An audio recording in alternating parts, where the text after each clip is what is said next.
Bismillahirrahmanirrahim. Alhamdulillahirabbil alamin wa sallallahu wa sallama wa baraka ala abdihi wa rasulih Muhammad wa alihi wa sahbihi ajma'in, amma ba'd. Kaum muslimin dan muslimat, pemirsa Fatwa TV rahimana wa rahimakumullah. Ada pertanyaan dari saudari Sofa Yunina di Nusa Tenggara Barat. Assalamualaikum warahmatullahi wabarakatuh. Waalaikumsalam warahmatullahi wabarakatuh. Mau bertanya, apa boleh seorang ibu mengajak sanak saudaranya untuk mengaji bersama dengan maksud agar salah satu anaknya secara tidak langsung ikut mengaji? Dan apakah salah ketika awal mengaji itu yang dibaca surat Yasin? Jazakumullah khair. Wa jazakumullahu khairan. Yang pertama, tentu mengajak orang untuk belajar mengaji Al-Quran adalah ibadah. Yang kedua, membaca surat apapun di dalam Al-Quran juga merupakan ibadah, sehingga dua-duanya dikerjakan tidak mengapa. Kemudian yang ketiga, mempelajari surat Yasin, entah dalam membacanya maupun dalam mempelajari artinya, tafsiran, kandungannya, ini juga ibadah. Maka tidak ada masalah dalam semua yang ditanyakan itu. Hanya kita perlu mengingatkan, ketika seseorang meyakini bahwa surat Yasin memiliki fadilah atau keistimewaan tertentu, ini yang kita perlu ingatkan. Memang ada beberapa hadis, akan tetapi hadis ini tidak sahih. Bahkan sebagian ulama menyebutkan bahwa semua hadis yang berkaitan dengan fadilah surat Yasin kebanyakan adalah lemah, bahkan ada yang palsu. Seperti diantaranya qalbul Qur'ani surat Yasin.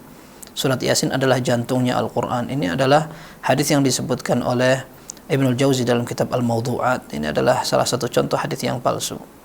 Kemudian ada hadis yang mengatakan, man qara'a surat Yasin fi lailatin maghfurun lah. Barang siapa yang baca surat Yasin pada satu malam, maka dia akan diampuni dosanya. Ini hadisnya lemah juga. Sehingga ketika seorang akan mempelajari Al-Quran, maka secara umum dia akan mendapatkan pahala. Maka tidak perlu dia mengkhususkan satu surat dari surat yang lain. Kalau seandainya yakini itu adalah sunnah, maka ini membutuhkan dalil. Dalilnya harus sahih. Maka kalau seandainya kita ditanya boleh atau tidak milih surat Yasin, kita katakan boleh. Tetapi kalau meyakini surat Yasin lebih istimewa dari yang lain, maka kita katakan butuh dalil.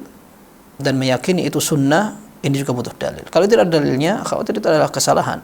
Bukan salah karena membaca Al-Quran, bukan salah karena membaca surat Yasin. Akan tapi meyakini surat Yasin adalah sebuah sunnah yang lebih afdal dari yang lain. Maka kita tanyakan, kenapa orang baru membaca malah disuruh untuk membaca surat Yasin? Kenapa tidak surat yang pendek saja seperti surat Al-Ikhlas, Al-Falaq, An-Nas? Bahkan itu ada hadis yang sahih. Nabi SAW tanya seorang sahabat, ya Rasulullah, ma aqul, ya Rasul, apa yang aku baca? Kalau tidak salah dari seorang sahabat bernama Abdullah bin Khubayb radhiyallahu an. Maka Nabi SAW mengatakan, qul huwallahu ahad wal mu'awwidhatain 3 marrat hina tusbih wa hina tumsi takfika min kulli syai', atau kama qala sallallahu. Kata Nabi SAW, baca itu 3 surat akhir itu, Al-Ikhlas, Al-Mu'awwidhatain itu Al-Falaq dan An-Nas, 3 hari setiap hari, ketika pagi dan petang, maka engkau akan dijaga oleh Allah Azza wa Jalla dari segala sesuatu. Nah, ini hadis sahih. Kenapa tidak dipelajari langsung? Secara realistis, anak kecil akan lebih mudah untuk mempelajari yang ringan. Berikutnya juga ketika ada orang ingin pelajari maknanya, ini juga penting.